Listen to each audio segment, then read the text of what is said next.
Hello everyone, welcome back to my channel learning with Ayesha. I hope आप सभी अच्छे होंगे और खैरियत से होंगे।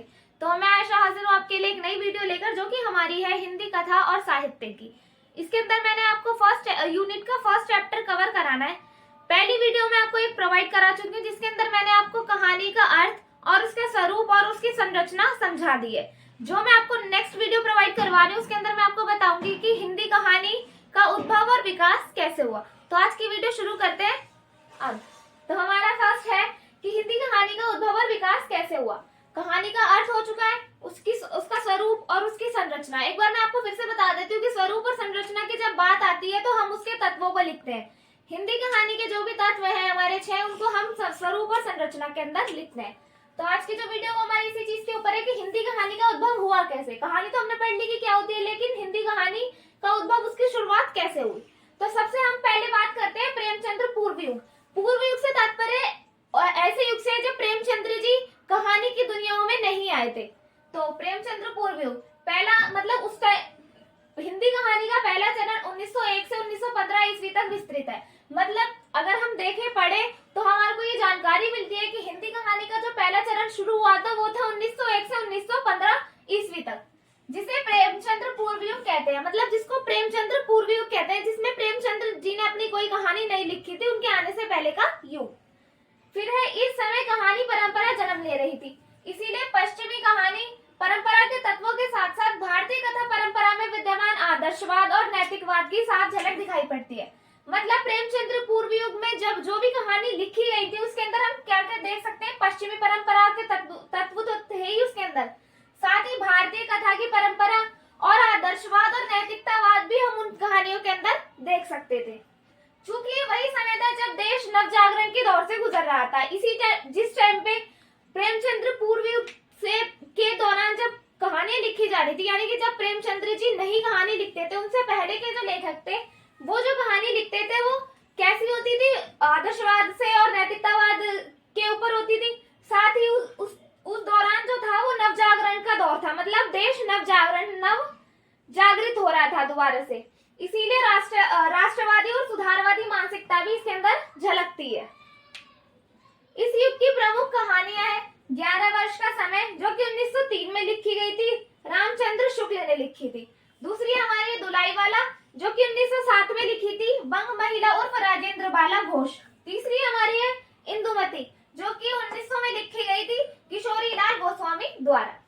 ये हमारा हो गया प्रेमचंद्र पूर्व युग, यानी कि जब तक प्रेमचंद्र जी कहानी की दुनिया में नहीं आए थे, उससे पहले का युग, कैसे कैसे कहानियां लिखी गई और कौन कौन सी कहानियां लिखी गई। अब हम आगे देखते हैं कि प्रेमचंद्र युग, कि जब प्रेमचंद्र जी ने कहानी की दुनिया में कदम रखा, उसके बाद की कहानियां। तो ये तो हमारा हो गया प्रेमचंद्र पूर्व, यानी कि प्रेमचंद्र जी के कहानी की दुनिया में कदम रखने से पहले की बात। अब बात करते हैं जब प्रेमचंद्र जी ने कहानी की दुनिया में अपना कदम रखा, उसके बाद उन्होंने कैसी कैसी कहानियां लिखी और कैसे क्या क्या किया।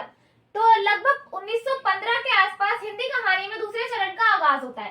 पहले चरण मैंने आपको बताया कि हिंदी कहानी का पहला चरण 1901 से 1915 तक माना जाता है।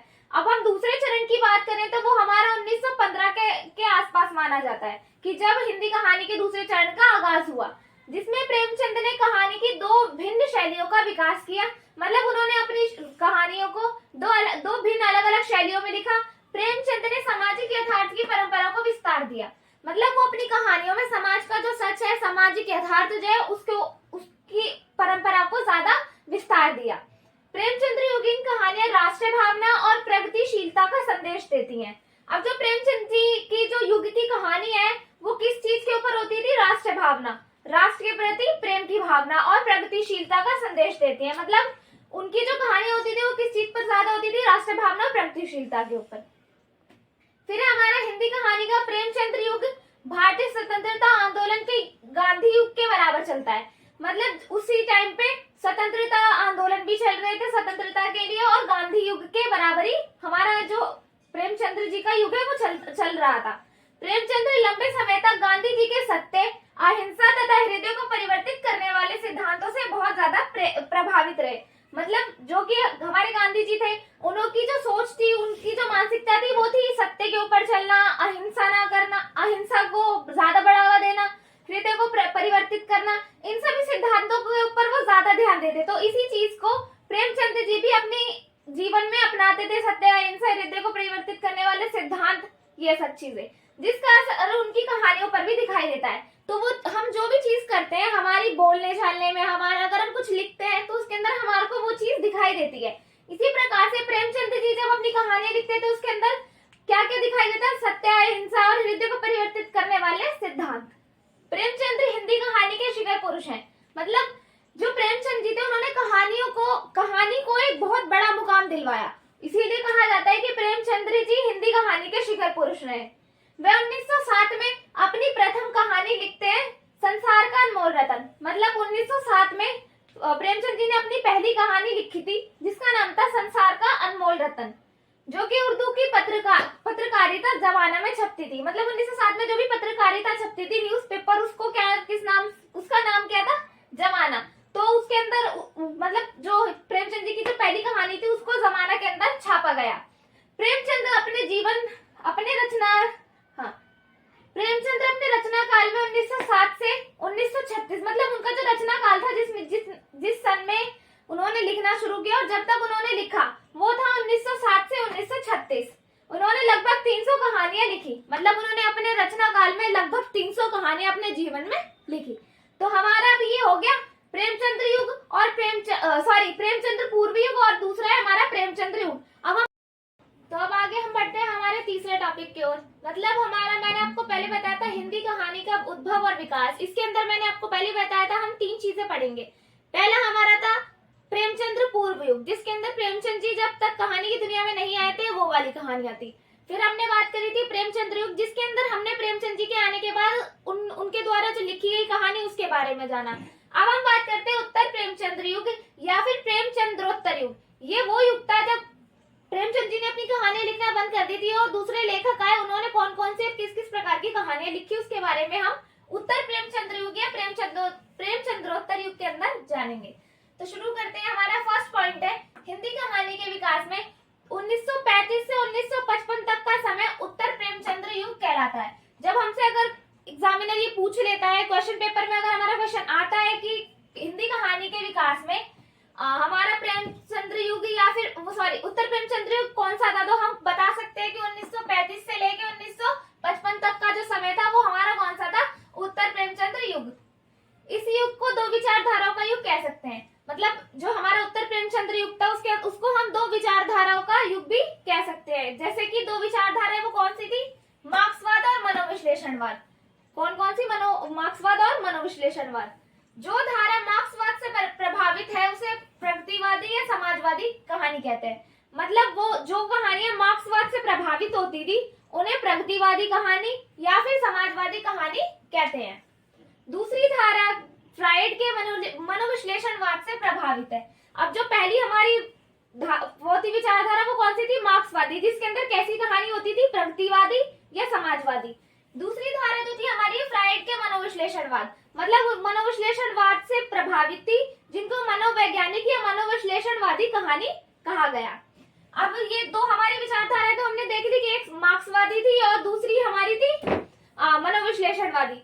तो ये जो 2 विचारधाराएं थी इनके अंदर क्या क्या हुआ, कैसे कैसी विचारधाराएं थी, किस किस टॉपिक्स को लेकर, कौन से विषय को लेकर कहानियां लिखी जाती थी, वो मैं आपको बताती हूँ एक एक टॉपिक लेके। जैसे कि प्रगतिवादी कहानी जो थी वो कैसी थी? प्रगतिवादी को ही मार्क्सवाद कहते हैं। मतलब प्रगतिवादी कहानियों को ही मार्क्सवादी कहानियां कहते हैं। इस धारा के रचनाकार समाजवादी यथार्थवाद के मानने वाले थे। मतलब ये इस विचारधारा को जिन्होंने माना, जिन्होंने बनाया वो कौन से थे? जो समाजवाद और यथार्थवाद को मानते थे, जिनके हिसाब से जीवन के यथार्थ की खोज आर्थिक परिस्थितियों से होनी चाहिए। जो भी वो थे हमारे जो रचनाकार थे समाजवादी और यथार्थवादी, उनका मानना था कि जीवन के यथार्थ की खोज आर्थिक परिस्थितियों से होनी चाहिए। मतलब जीवन की जो भी खोज है, हम किसी जीवन की जो खोज कर रहे हैं वो हमारी आर्थिक परिस्थितियों से होनी चाहिए। प्रगतिवादी विचारधारा के अंतर्गत कहानी या साहित्य की किसी भी विधा को वर्ग के शोषण के विरोध करना चाहिए। मतलब समाज के अंदर जो भी लोगों के साथ गलत हो रहा है, जैसे उच्च वर्ग जो होता है वो नीच वर्ग को दबाने की कोशिश करता है, हमेशा अमीर जो होता है वो गरीब को मतलब हानि पहुंचाने की, उसको दबाने की कोशिश करता है, क्योंकि वो उसको गरीब को समझते हैं कि वो दबे हुए कुचले हुए हैं। तो उनका जो प्रगतिवादी कहानी लिखते थे, उन लोगों का ये मानना था कि हमारे को अपनी कहानियों को इस तरीके से लिखना चाहिए जिसके अंदर की जो वर्ग शोषण है ऐसा कुछ भी ना हो, इसके खिलाफ हमारे को आवाज उठानी चाहिए। इस धारा के समर्थक यशपाल थे, मतलब ये जो विचारधारा थी हमारी मार्क्सवादी, उसकी जो समर्थक थे वो कौन थे? यशपाल, जो अपनी कहानियों में भूख के 3 दिन, वो दुनिया, पराया सुख आदि में आर्थिक शोषण, नारी शोषण, धार्मिक आडंबर पर चोट करते हैं। मतलब जो हमारे यशपाल थे वो जो अपनी कहानियां लिखते थे, वो उसके अंदर पता है क्या क्या चीजें लिखते थे? भूख के 3 दिन, मतलब भूख से रिलेटेड हो गया हमारा, वो दुनिया, किसी दुनिया के बारे में बता रहे हैं, पराया सुख आदि में आर्थिक शोषण जो होता है, किसी भी को भी जब हम फाइनेंशियली रूप से प्रताड़ित करने की कोशिश करते हैं, उसे दबाने की कोशिश करते हैं, या फिर नारी, जब भी हम औरतों की बात करते हैं उनके साथ शोषण होता है, या फिर धार्मिक आडंबर जो होते हैं उनके ऊपर चोट करते हैं। तो हमारे जो यशपाल थे उन्होंने अपनी कहानियों में क्या क्या लिखा? भूख के 3 दिन, वो दुनिया और पराया सुख आदि में आर्थिक शोषण और नारी शोषण या धार्मिक आडंबरों पर चोट की। अब हमारी पहली तो होगी प्रगतिवादी कहानियां। अब सेकंड की हम बात करते हैं हमारी मनोवैज्ञानिक या मनोविश्लेषणवादी कहानियां। इस काल की दूसरी धारा फ्राइड के मनोविश्लेषणवाद से प्रभावित है। ये जो हमारी मनोविश्लेषणवादी या फिर मनोवैज्ञानिक कहानियां थी वो किस चीज से प्रभावित थी? फ्राइड के मनोविश्लेषणवाद से। इसमें मुख्य रूप से 3 कहानीकार शामिल थे, मतलब इसके अंदर मुख्य रूप से 3 कहानीकार थे। वो कौन कौन से थे? जैनेन्द्र कुमार, इलाचंद जोशी तथा अज्ञे। ये मोस्ट जो हमारे इम्पोर्टेंट है हमारे राइटर्स, वो है जैनेन्द्र कुमार, इलाचंद और जोशी तथा अज्ञे। इन्होंने क्या करा? इन्होंने मनोविश्लेषणवादी कहानियों का समर्थन किया, यानी कि मनोवैज्ञानिक कहानियों का समर्थन किया, ताकि लोगों को फायदा हो सके। अभी क्या बात करते हैं? मनोवैज्ञानिक कहानियों में कथा वस्तु बाहरी जीवन यानी कि सामाजिक, आर्थिक, राजनीतिक जीवन की ना होकर व्यक्ति के आंतरिक जीवन से संबंधित होती थी। अब हम जैसे दूसरी कहानियां देखते हैं, अगर हम इसकी बात करें प्रगतिवादी कहानियों की, तो इसके अंदर क्या थे? भूख के 3 दिन, वो दुनिया, पराया सुख, मतलब हम ये बाहरी चीजों की बात करते हैं कि बाहर दुनिया में क्या चीजें हो रही हैं। लेकिन जब हम मनोवैज्ञानिक कहानियों की बात करते हैं तो उसके अंदर सामाजिक, आर्थिक, राजनीतिक जीवन की को विषय नहीं बनाया जाता, उसके अंदर विषय बनाया जाता है आंतरिक चीजों को, चरित्र के चिंतन, मनन, आत्मविश्लेषण को महत्व दिया जाता है। तो ये हमारा बाहरी जीवन जैसे कि सामाजिक, आर्थिक, राजनीतिक जीवन ना होकर व्यक्ति के आंतरिक जीवन से संबंधित होती है। इस तरह की कहानियों में घटनाओं का महत्व कम होता है, मतलब ये घटनाओं पर ज्यादा फोकस नहीं करते, उनका मेन मोटिव घटनाओं को दिखाना नहीं होता, और चरित्र के उनका जो मेन मतलब उनका जो फोकस जो होता है वो किसके ऊपर है? किस चीज के ऊपर होता है? चरित्र के चिंतन, मनन, आत्मविश्लेषण आदि पे। जैसे कि पाजेब तथा खेल, ये कहानी है, ये इन्होंने लिखी थी, हमारे जैनेन्द्र कुमार ने कहानी लिखी थी। इसमें क्या थी? पाजेब तथा खेल आदि में मानव मन की सूक्ष्म परतों का उद्घाटन किया गया है। ये जो हमारी कहानियां हैं 2, पाजेब और खेल, इसके अंदर किस चीज को के ऊपर फोकस किया गया है? मानव मन की सूक्ष्म परतों को उद्घाटित किया गया है, मतलब मानव के अंदर जो भी छोटी छोटी सी चीज है वो किस तरीके को सोचता है, क्या क्या करता है, इस सब चीजों को बहुत ज्यादा डीपली तरीके से उजागर करके दिखाया गया है। तो आज की वीडियो हम यही खत्म करते हैं। अगर आपको मेरी वीडियोस पसंद आती है तो मेरे चैनल को सब्सक्राइब करके लाइक, कमेंट एंड शेयर जरूर करें।